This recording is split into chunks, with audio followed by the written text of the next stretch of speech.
इयम् आकाशवाणी। सम्प्रति वार्ताः श्रूयन्ताम्। प्रवाचको युवराज भट्टराई।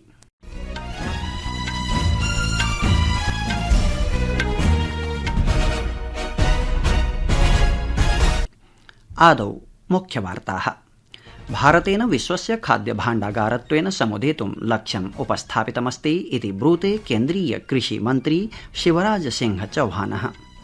विदेश विषयाणां संसदीय स्थायी समितेः उपवेशनं सम्प्रति प्रचलति, यत्र विदेश सचिवः विक्रम मिस्री समित्यै भारत पाकिस्तानयोर्मध्ये संजात सैन्याभियानस्य अनन्तरं साम्प्रतिक वैदेशिक नीति विषये विवरणानि प्रयच्छति।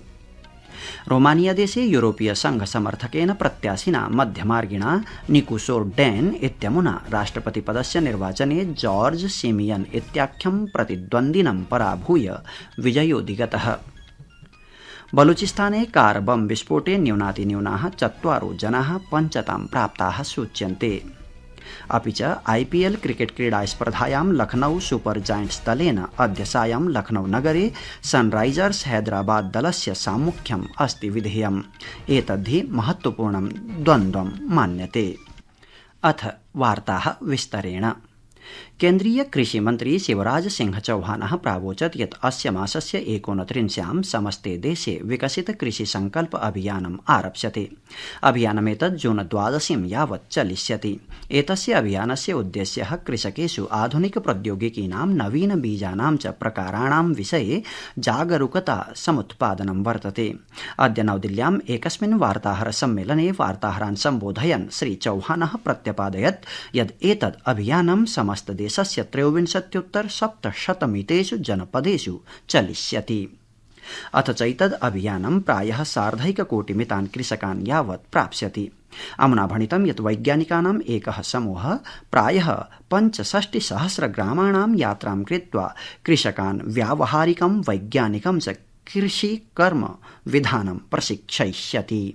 इस अभियान में हम 2170 टीमें बना रहे हैं वैज्ञानिकों की। इसमें कम से कम 4 साइंटिस्ट एक टीम में होंगे। इन वैज्ञानिकों के साथ जोड़ेंगे हम यूनिवर्सिटीज को, कॉलेजेस को, राज्य सरकार के अमले को, केंद्र की पूरे कृषि विभाग की टीम को, प्रगतिशील किसानों को, FPOs को। और ये टीम एक जिले में 3 टीमें जाएगी। तीनों टीम का क्षेत्र बटा रहेगा, कितने गाँव में जाएगी। हर एक टीम जिस एक गाँव में जाएगी वहाँ 5 से लेकर 10 गाँव के किसान वहाँ आएंगे। एक कार्यक्रम सवेरे करेगी, एक कार्यक्रम शाम को करेगी। दोपहर के भोजन के समय भी किसानों से कहीं संवाद हो सकता है। श्री चौहानः न्यगदत् यत् कृषिः भारतीय अर्थव्यवस्थायाः मूलस्तम्भः वर्तते, यद्धि भारतस्य प्रायः अर्धजनसङ्ख्यायै आजीविकामपि प्रददाति, देशस्य खाद्यसुरक्षायाः आधारोऽपि भवति।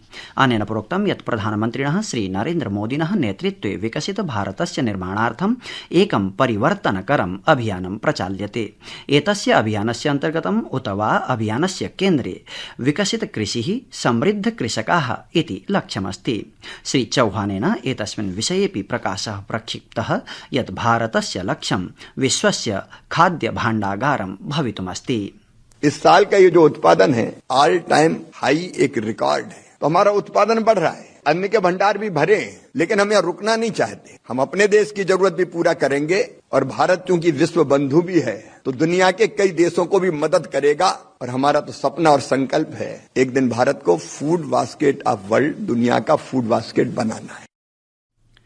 विदेश सचिवः विक्रम मिस्री भारत पाकिस्तानयोर्मध्ये संजात सैन्याभियानस्य अनन्तरं साम्प्रतिक वैदेशिक नीति विषये संसदीय स्थायी समितेः समक्षं समाख्यां प्रस्तौति। एतस्यां समाख्यायाम् इदमपि सम्भाव्यते यत् असौ कांग्रेस सांसदस्य शशि थरूरस्य अध्यक्षतायुक्तायै समित्यै अपि जायमान ऑपरेशन सिन्दूरस्य ततश्च पाकिस्तानेन सह युद्धविरामस्य घोषणा विषयेऽपि सूचनाः प्रदास्यति।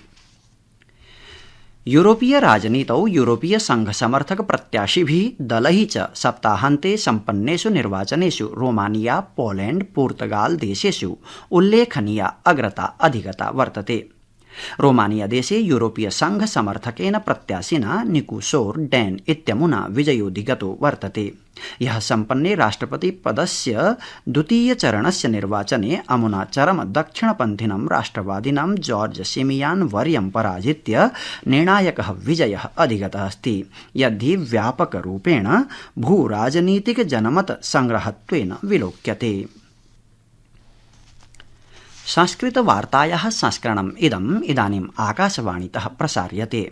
सममेव अयं कार्यक्रमः आकाशवाण्याः अन्तर्जालपटले www.newsonair.gov.in इत्यत्र अथ च न्यूज ऑन एआईआर चलदूरभाषीय तन्त्रांशे अपि श्रुतिगम्यो भविष्यति। बलूचिस्ताने कार बम विस्फोटे न्यूनातिन्यूनाः 4 जनाः पञ्चतां प्राप्ताः सूच्यन्ते। 20 च व्रणीभूताः सूच्यन्ते। पाकिस्तानस्य बलूचिस्तान क्षेत्रस्य सीमावर्ती स्थाने किला अब्दुल्ला इत्याख्यस्य गुलिस्तान क्षेत्रे एषः विस्फोटः दुरापन्नः आसीत्। प्रतिपाद्यते यत् एषः विस्फोटः गुलिस्तान नगरे क्वेटा चमन राष्ट्रिय राजमार्गस्थिते जब्बाराख्ये व्यापारिकापणे दुरापन्नः आसीत्, यद्धि पाकिस्तानस्य फ्रंटियर कॉर्प्स इत्यस्य दुर्गेण समं संलग्नमस्ति। भीषण विस्फोटेन क्षेत्रस्य नैकानि आपणानि वाहनानि चापि विनष्टीकृतानि सन्ति। सहैव दुर्गस्य भित्तिका चापि भृशं क्षतिग्रस्ता वर्तते। स्थानीय जनैः प्रतिपाद्यते यत् नगरे भूरि आपणेषु विस्फोटककारणेन अग्निकाण्डमपि दुरापन्नमासीत्। ध्येयमस्ति यत् प्रतिबन्धित आतंकि गुल्मेन तहरीक ए तालिबान पाकिस्तान TTP इत्यनेन अस्य विस्फोटस्य उत्तरदायित्वम् अङ्गीकृतमस्ति। नीदरलैंड, डेनमार्क, जर्मनी चेति त्रयाणां देशानां यात्राप्रसंगे निरतः विदेशमन्त्री डॉक्टर एस जयशंकरः नीदरलैंडस्य हेग मध्ये रणनीतिक विशेषज्ञैः सह उपवेशनम् अकरोत्। तदनु अमुना भणितं यत् विशेषज्ञैः सह परस्परं विचाराणां विनिमयम् अमुना कृतमिति। विदेश मन्त्रालयेन ह्यः 6 दिवसीय यात्रायाः कार्यक्रमस्य एतद्विषये घोषणा विहिता आसीत्। यात्रायाः अवसरे विदेशमन्त्री देशत्रयस्यापि नेतृभिः साकं मेलिष्यति। असौ श्रूय समकक्ष मन्त्रिभिः समं द्विपक्षीय सम्बन्धानां परस्परहितानां क्षेत्रीयाणां वैश्विकानां च विषयाणां सम्पूर्ण प्रकल्पेषु चापि चर्चा करिष्यति। सर्वकारीय मार्केट प्लेस इत्याख्यम् आभासीयापण केन्द्रं विश्वस्य बृहत्तम कुशल सार्वजनिक क्रय माध्यमेषु एकतमत्वेन समुदितमस्ति, येन प्राप्ति विषये आपणिक सामर्थ्ये च नूतनानि मानकानि स्थापितानि सन्ति। GEM इत्यस्य मुख्य कार्यकारी अधिकारी मिहिर कुमारः GEM इत्यस्य 8म् स्थापना दिवसस्य अवसरे नवदिल्ल्याम् एकं वार्ताहर सम्मेलनं सम्बोधयन् एतत् सर्वं प्रत्यपादयत्। श्रीकुमारः प्रावोचत् यत् GEM इत्यनेन 10 लक्षाधिकाः सूक्ष्म लघु मध्यमोद्यमान्, लक्षाधिकान् कर्मकरान्, शिल्पकारान्, तन्तुवायान्, महिला उद्यमी जनान् च स्टार्टअप प्रकल्पत्वेन संयोजिताः सन्ति। भारतीय ऋतुविज्ञान विभागेन आगामी 5 दिनानि यावत् केरल, कर्णाटक, गोवा, महाराष्ट्रेषु अतिवृष्टेरनुमानं कृतमस्ति। अथ च अग्रिमेषु 5-6 दिनेषु पूर्वोत्तर भारते हिमालयक्षेत्रेषु बंगाल सिक्किमयोश्चापि मेघगर्जनेन तडित्स्फुरणेन च सह अतिवृष्टेः संभावना अभिव्यक्ता अस्ति। अद्य आरभ्य एतस्य मासस्य 22 दिनाङ्कं यावत् पश्चिम राजस्थाने प्रचण्ड निदाघलहरीणां संभावना वर्तते। अथ च ओडिशायाम् अपि प्रचण्ड घर्ममयस्य वातावरणस्य संभावना वर्तते। भारत पाकिस्तान देशयोर्मध्ये जायमानस्य सैन्यापीडस्य अनन्तरं भारतीय क्रिकेट परिषदा एशियाई क्रिकेट परिषदः द्वयोः प्रमुख स्पर्धयोः भागग्रहणात् पृथक् वर्तनस्य निर्णयः कृतः। एषा स्पर्धाद्वयी च वर्तते महिला इमर्जिंग टीम इत्याख्या एशिया चषकीया स्पर्धा, पुरुषवर्गीया एशिया चषकीया स्पर्धा चेति।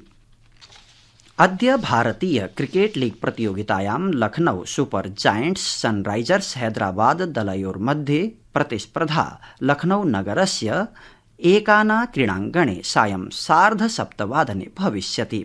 सनराइजर्स हैदराबाद दलं पूर्वमेव प्रतिस्पर्धातः बहिरस्ति। एतन्मध्ये लखनऊ सुपर जायंट्स इति दलं कथमपि आत्मानं सजीवं स्थापयितुं प्रयतिष्यते। इति वार्ताः।